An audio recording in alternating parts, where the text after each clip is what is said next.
Welcome back. Now for your 5-day weather forecast, we go outside to Vanessa Marciano.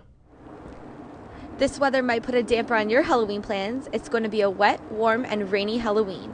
Here's your complete 5-day weather forecast. Today we're going to see rain all evening, well into tomorrow morning with a high of 17 and a low of 13.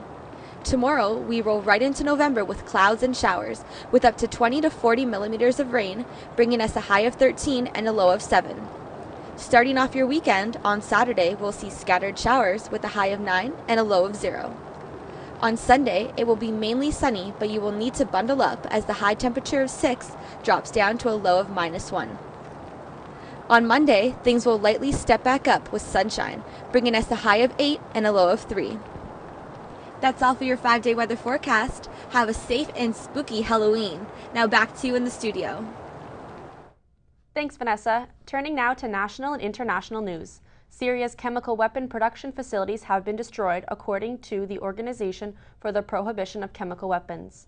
It says the Syrian regime has dismantled the chemical weapons sites and no longer has the means to produce chemical weapons. The deadline for Syria to dismantle the sites was set for November 1st. Under a joint U.S.-Russian agreement, the OPCW has overseen the dismantling and is satisfied all of Syria's chemical weapons equipment has been destroyed. A stockpile of existing chemical weapons is still under the Syrian government's control. The Syrian government has until mid-2014 to destroy the weapons.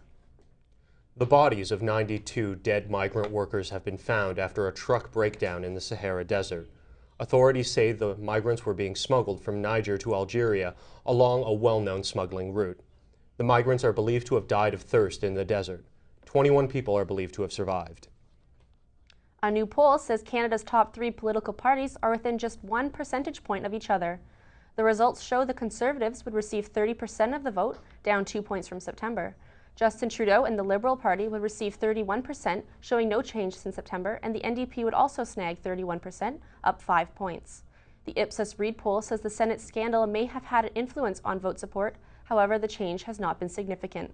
The poll was conducted in mid to late October all across Canada. The 3-day Conservative convention kicks off in Calgary today amidst the Senate scandal in Ottawa.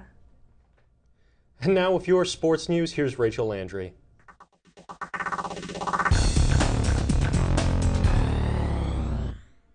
Thanks, guys.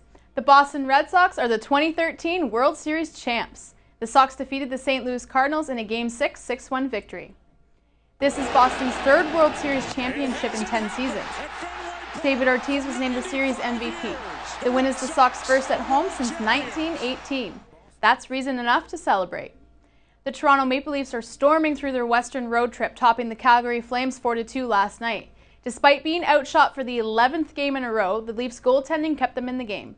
Jonathan Bernier made 41 saves in the victory. Joffrey Lupul and James Van Riemsdyk gave the Leafs a 2-goal lead in the first period. Mason Raymond potted a goal and Paul Ranger added an empty netter when Calgary came back within 1 late in the 3rd. The Leafs will finish up in the West against Vancouver on Saturday. And back home, the Toronto Raptors won their season opener against the Boston Celtics 93-87. Rudy Gay had a team-high 19 points. DeMar DeRozan and Amir Johnson added 13 points each. Both teams were tied going into the 4th quarter, trading baskets until Johnson's 27-foot three-pointer with 6 minutes left. Toronto didn't trail for the rest of the game. The next game for the Raps is Friday against the Atlanta Hawks. In other basketball news, Allen Iverson has officially called it quits. The 38-year-old hasn't played an NBA game since February 2010. His 14-year career has him 19th on the career scoring list with 24,368 points. Iverson's number 3 jersey will be retired against Washington on March 1st. Colorado Avalanche goalie Semyon Varlamov is charged with kidnapping and third-degree assault. The 25-year-old surrendered to Denver police last night on an arrest warrant in what authorities are calling a domestic violence incident. Police only released a few details about the case in a news conference last night, saying the incident involves someone who Varlamov was in an intimate relationship with. Varlamov is set to appear in Denver court today.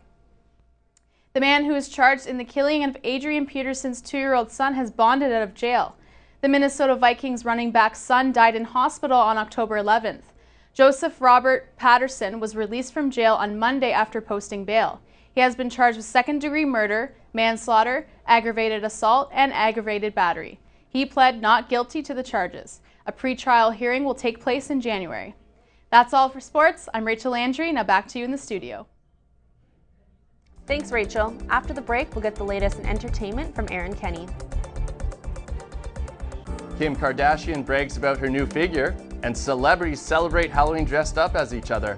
I'll have all that and more coming up in entertainment.